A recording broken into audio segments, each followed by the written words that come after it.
chicos, ¿qué tal? ¿Cómo están?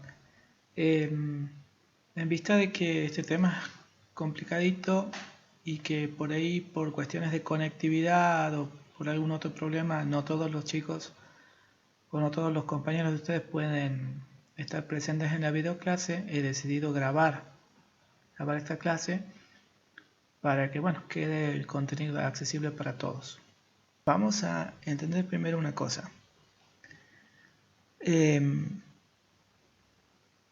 La respiración celular es un mecanismo que tienen los organismos, incluidos muchas especies de microorganismos, para abastecerse de energía a partir de la degradación de determinados compuestos con valor energético.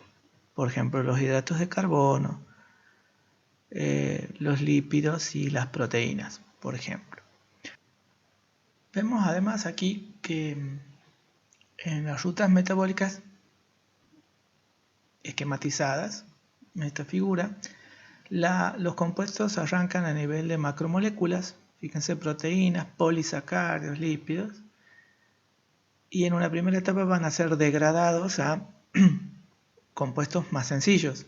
Esto será en la etapa de la digestión de los alimentos y obtendremos los compuestos más sencillos, aminoácidos que derivan de proteínas, monosacáridos, como han visto en el video ya de repaso, que provienen de los hidratos de carbono, y ácidos grasos y glicerol que se obtuvieron de la degradación de grasas.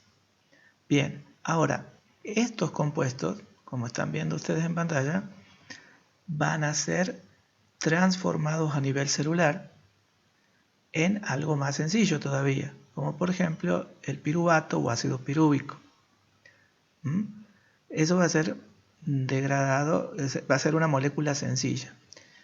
Y en un tercer nivel, a nivel de mitocondrias, ese ácido pirúvico va a ser degradado a un compuesto aún más sencillo que se llama acetilcoenzima A. Ese acetilcoenzima A va a seguir siendo degradado a su vez hasta que no me quede nada del hidrato de carbono sencillo, por ejemplo, que tuvimos aquí, y lo que se me va a generar van a ser desechos, como el agua, como el dióxido de carbono y como por ejemplo el amoníaco, que viene de la degradación de las proteínas. Pero también se va a generar lo que estábamos buscando, moléculas de ATP. Bien, este es un pantallazo general, vamos a ver más detalle ahora. Entonces, la respiración celular, que va a ser ese conjunto de reacciones por las cuales nosotros vamos a obtener energía de la degradación de compuestos orgánicos, la vamos a ver en función de la vía o la ruta metabólica de los hidratos de carbono, ¿sí?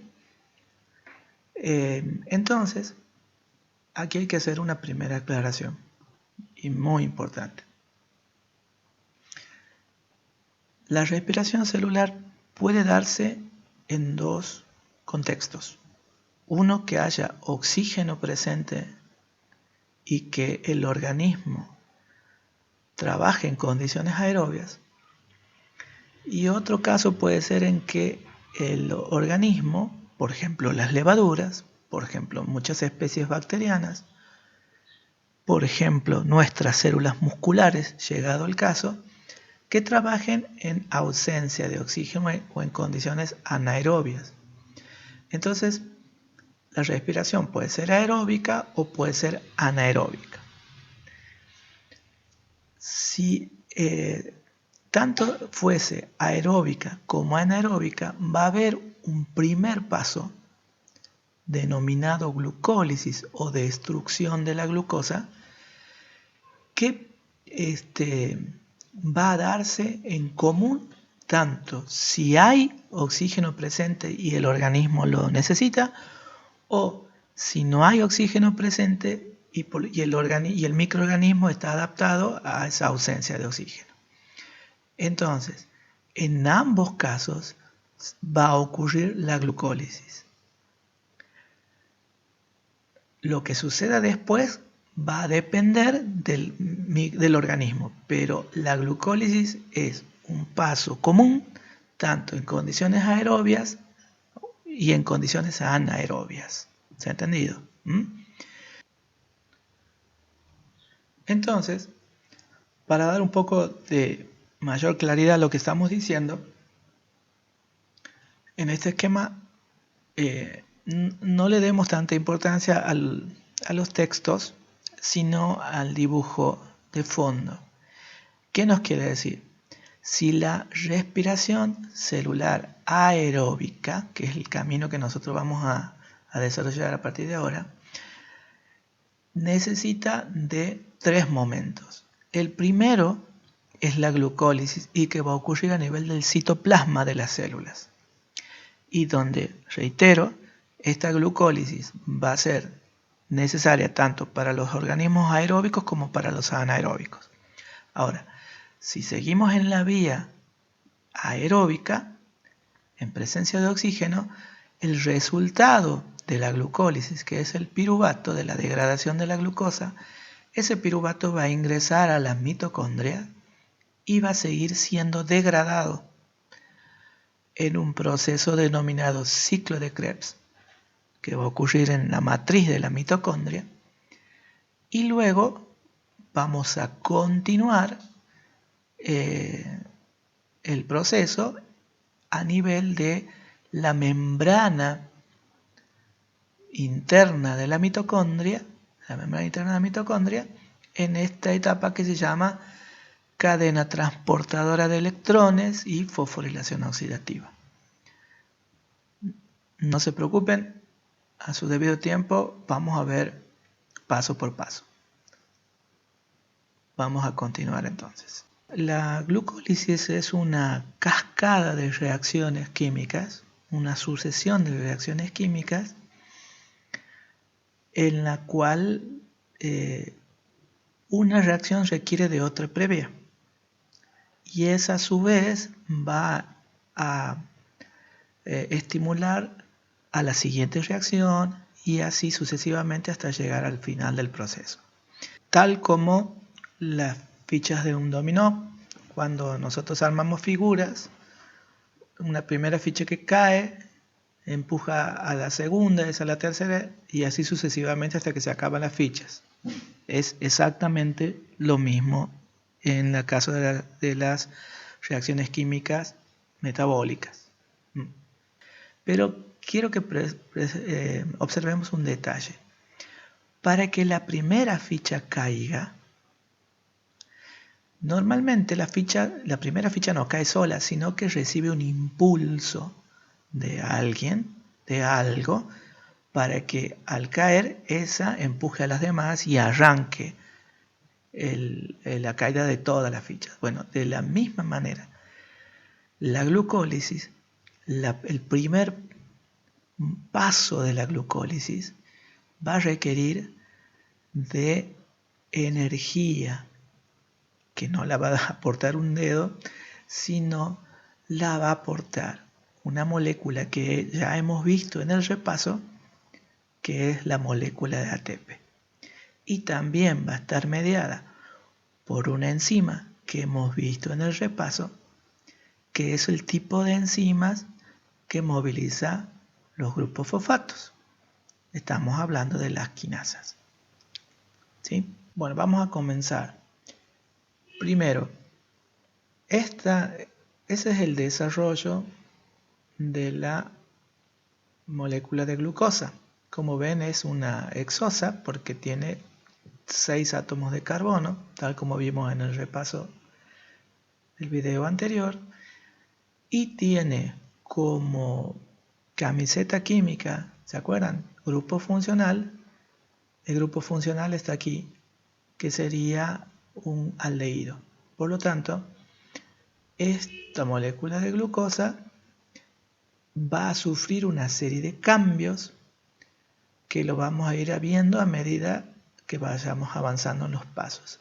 Pero ojo, mi intención no es que se aprendan la estructura de todas las moléculas, sino por eso buscaba esta figura, porque vamos a notar los cambios que le suceden a la glucosa a nivel químico, que si nosotros o yo solamente les buscara, como hay un montón de imágenes en internet, los nombres de los compuestos, a medida que vamos avanzando en el proceso, no vamos a entender muy bien por qué es lo que ha sucedido.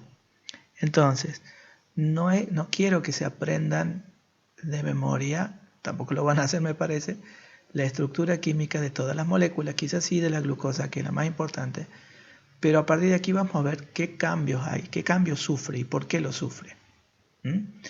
Entonces, como primera medida,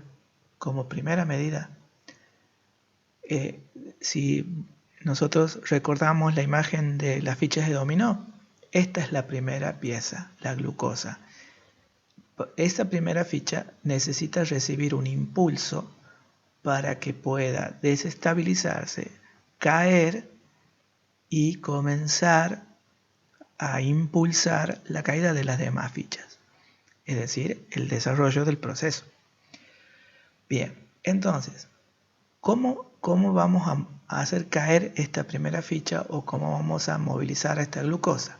Bueno, lo vamos a hacer a través de una exoquinasa, es decir, de una enzima quinasa que va a movilizar un grupo fosfato de un ATP y lo va a ubicar en el carbono, fíjense, número 1, 2, 3, 4, 5, 6.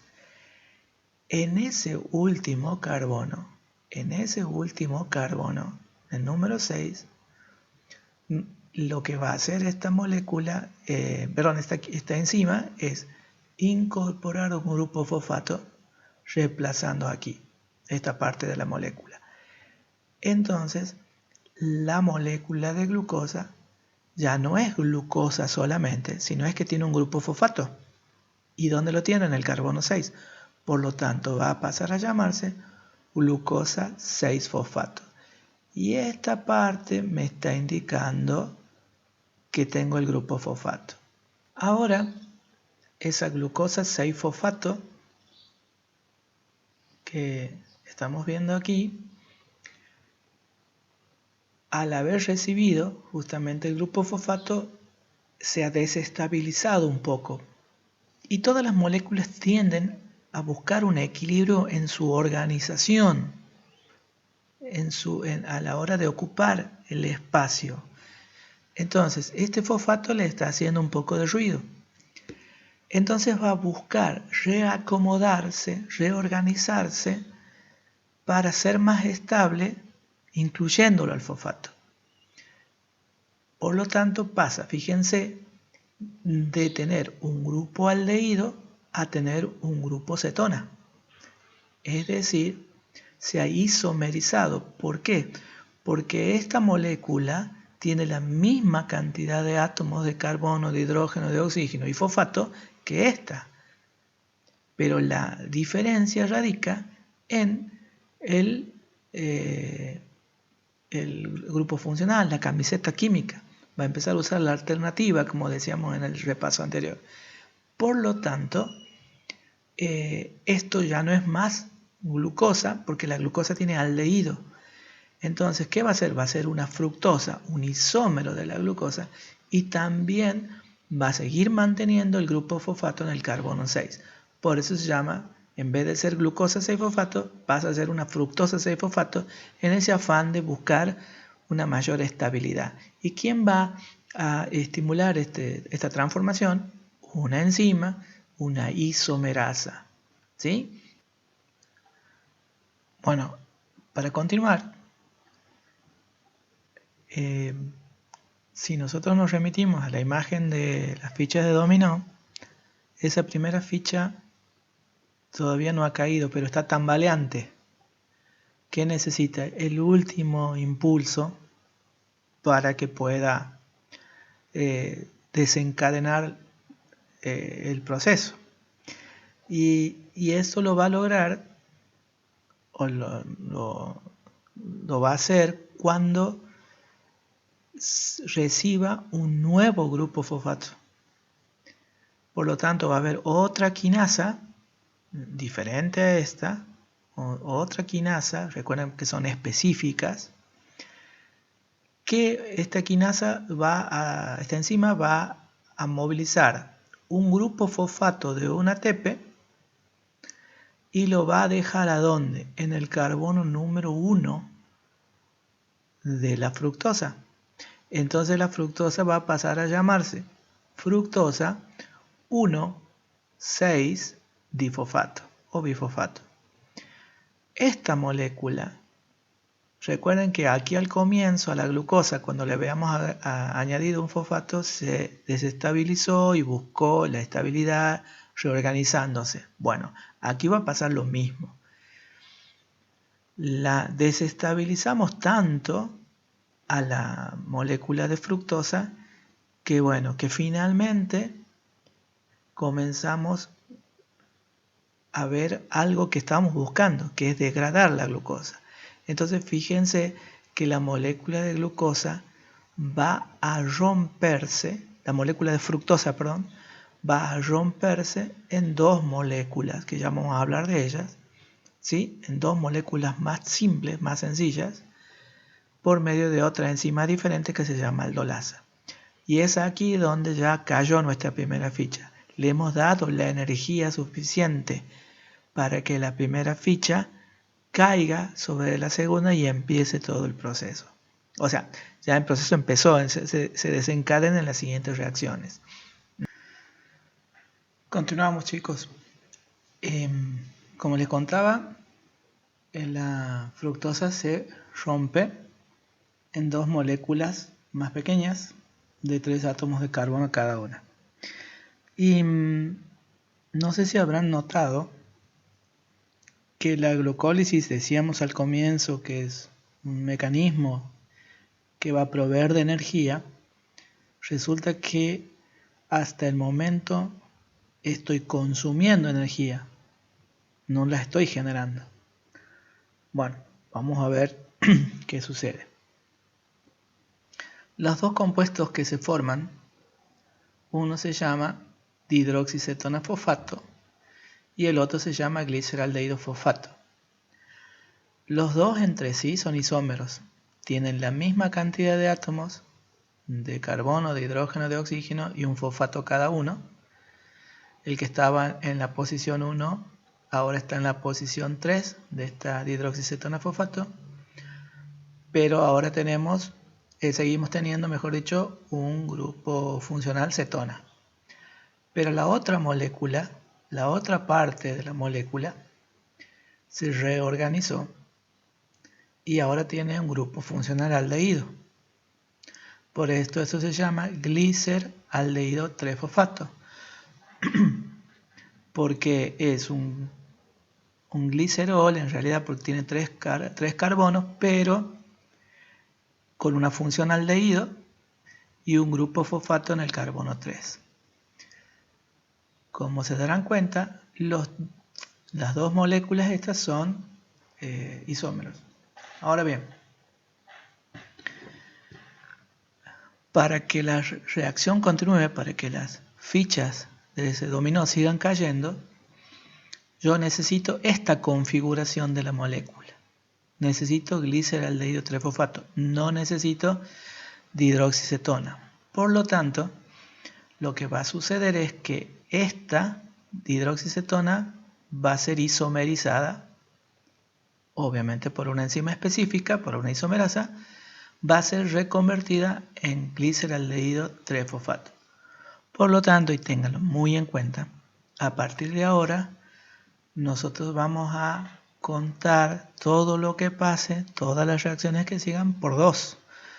Porque lo que le pase a este gliceraldehído 3-fosfato le va a suceder a esta molécula reconvertida en gliceraldehído. O sea, vamos a tener 2 gliceraldehído 3-fosfato. ¿Está? Por eso van a empezar a ver el número 2 por todos lados a partir de ahora. Ahora vamos a ver que van a empezar a ocurrir una serie de transformaciones. El gliceraldehído 3-fosfato va a sufrir lo que se conoce como una deshidrogenación, o también el otro término que le corresponde es una oxidación.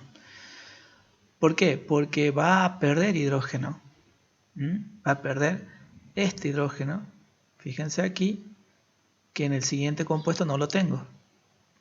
Este hidrógeno que está aquí en el siguiente compuesto no lo tengo. Entonces se oxidó, perdió un hidrógeno, y ese hidrógeno que ya hemos hablado en el repaso, cada hidrógeno tiene un protón y un electrón. Entonces el electrón del hidrógeno va a ser capturado temporalmente por un aceptor de electrones, que en este caso va a ser el NAD. Este NAD está en su versión oxidada. Cuando se haga con los electrones, con el electrón, mejor dicho, va a pasar al estado reducido, va a ser NAD reducido, o sea que va a haber un NAD que se reduce. Ahora, ¿pero por qué aparecen dos aquí?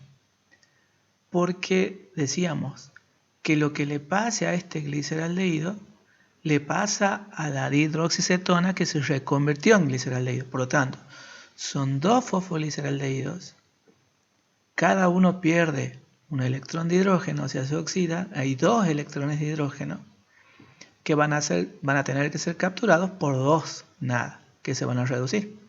Ahí está el 2. Y fíjense que vamos armando este nuevo compuesto.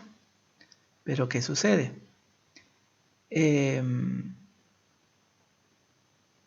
Este nuevo compuesto tiene aquí un grupo fosfato que antes no tenía. Fíjense aquí que aquí no lo tiene. Por lo tanto, significa que el gliceraldehído 3-fosfato sufrió la adición de un grupo fosfato más, un grupo fosfato inorgánico. Pero fíjense que aquí no hay ATPs que cedan el fosfato, por lo tanto no hay quinasas. ¿Sí? Entonces se añade un grupo fosfato inorgánico que está en el citoplasma y se agrega a la molécula. Entonces el gliceraldehído perdió un hidrógeno, por un lado, pero por otro lado ganó un fosfato. Entonces esa posición, ese hidrógeno perdido, bueno, ahora es ocupada la posición por un fosfato, por un grupo fosfato. Por lo tanto, esta molécula que ya tenía un grupo fosfato en el carbono 3, ahora pasa a tener un fosfato en el carbono 1 y un hidrógeno menos. Entonces ya no se llama gliceraldehído 3-fosfato, sino se llama 1,3-difosfoglicerato, porque con esta composición pasa a tener características ácidas. Y como estamos en un medio acuoso que es el citoplasma, se usa en química el sufijo ato. Entonces, el gliceraldehído 3-fosfato perdió un hidrógeno, o sea, se oxidó porque perdió un electrón del hidrógeno que fue capturado por un NAD, pero sufrió la adición de un grupo fosfato inorgánico. Pasa a tener dos fosfatos. Entonces, la molécula se llama 1,3-difosfoglicerato. El 1,3 indica las posiciones a donde están los grupos fosfatos. Carbono 1, carbono 3. Y la salida del electrón que es capturado por un NAD está estimulado por el gliceraldehído 3-fosfato deshidrogenasa, que es la enzima que es la que estimula, la que favorece la oxidación o deshidrogenación. ¿Sí? Recordemos que tenemos dos moléculas de 1,3-difosfoglicerato en este momento que van a seguir el proceso. ¿Qué les va a suceder? Bueno, fíjense que el fosfato del carbono 1 va a ser extraído de la molécula por una quinasa. Esta quinasa va a sacar el grupo fosfato y se lo va a ceder a un ADP, a un adenosín difosfato, y que se va a convertir obviamente en una molécula de ATP. Pero como son dos moléculas de difosfoglicerato, porque eran dos gliceraldehído 3-fosfatos, ¿recuerdan? Entonces, en realidad se están perdiendo dos grupos fosfatos, se están sacando, mejor dicho, dos grupos fosfatos, uno de cada molécula, y por lo tanto estamos obteniendo dos moléculas de ATP aquí. O sea, que aquí estamos empezando a recuperar energía o empezando a liberar energía, que era el objetivo de este proceso. Bien, por lo tanto, este 1,3-difosfoglicerato ya no puede ser más 1,3 porque ha perdido un fosfato. Entonces pasa a llamarse 3-fosfoglicerato. 3-fosfoglicerato. Fíjense que aquí está el grupo fosfato, que aquí ya no está más. Entonces la molécula es 3-fosfoglicerato. Bien, para que las fichas sigan cayendo, las fichas de ese dominó imaginario sigan cayendo, esta configuración del 3-fosfoglicerato no es la más adecuada. Entonces, lo que le va a suceder es que el fosfato que está en el carbono número 3 va a pasar al carbono número 2. O sea, solamente es un reacomodamiento de átomos que va a hacer que esta nueva configuración de tener el fosfato en el carbono 2 sea más viable para continuar con esta cascada de reacciones. Ese cambio de posición, porque aquí no se agrega ni se saca nada, solamente es cambio de posición del fosfato, está estimulado, mediado por una mutasa, que son las enzimas que generan estos o ayudan a estos cambios de posición. Perfecto, entonces teníamos dos moléculas de 3-fosfoglicerato, ahora tenemos dos moléculas de 2-fosfoglicerato. ¿Y por qué les digo dos moléculas de fosfoglicerato? Porque veníamos desde el gliceraldehído que venimos con dos. Muy bien. Ahora, ¿qué va a suceder? Cada molécula de 2-fosfoglicerato se va a deshidratar. ¿Qué significa esto? Que se va a perder una molécula de agua.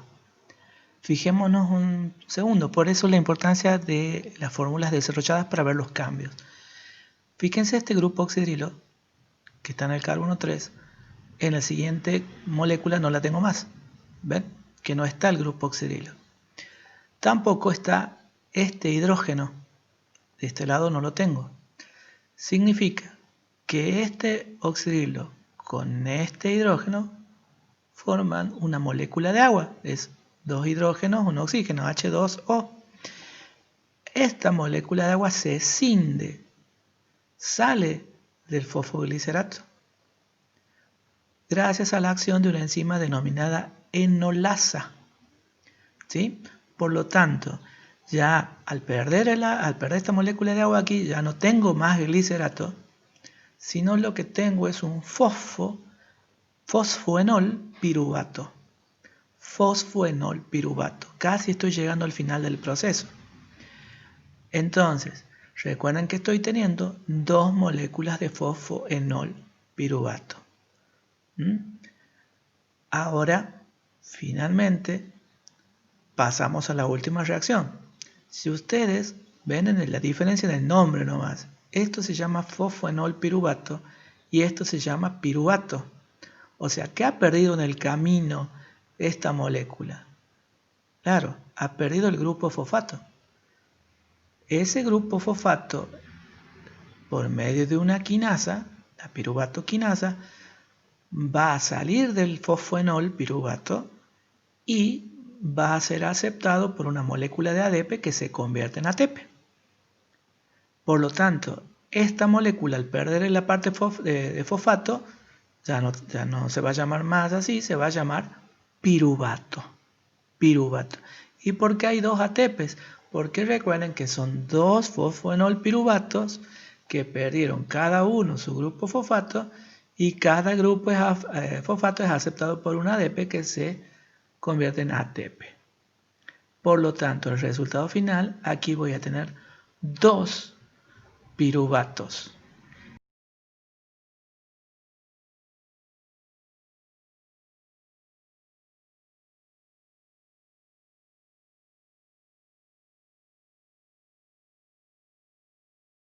Aquí les dejo un resumen global de la glucólisis, digamos en forma de una reacción química de todo el proceso. Vemos que arrancamos con una molécula de glucosa y obtuvimos 2 moléculas de piruvato. Nosotros generamos 4 moléculas de ATP, ¿sí? 4 moléculas de ATP. Pero como consumimos 2 al final, entonces en el equilibrio, en el balance neto, decimos que 2 ADPs los hemos podido fosforilar, ponerle un fosfato más para tener los 2 ATPs estos. Pero también, si ustedes recuerdan, en el proceso se ganó fosfato inorgánico. Y ese fosfato inorgánico se ganaron 2 porque son 2 moléculas del 3-gliceraldehído fosfato que pasó a tener 3 difosfogliceratos, recuerden. Entonces, con este fosfato, como son 2 moléculas, tenemos 2 fosfatos inorgánicos. Y finalmente, el gliceraldehído 3-fosfato se oxidó, perdió electrones, perdió un electrón, pero como son 2 moléculas de fosfoglicerato, de 3-fosfoglicerato, entonces se perdieron 2 electrones, por lo tanto hubieron 2 NAD oxidados que tomaron cada uno un electrón y se redujeron. Aquí tenemos los 2 NAD reducidos. Y además nos quedaron libres los 2 protones de hidrógeno que más adelante en próximas etapas veremos qué sucede con ellos. ¿Sí? Esta sería la ecuación global de la glucólisis.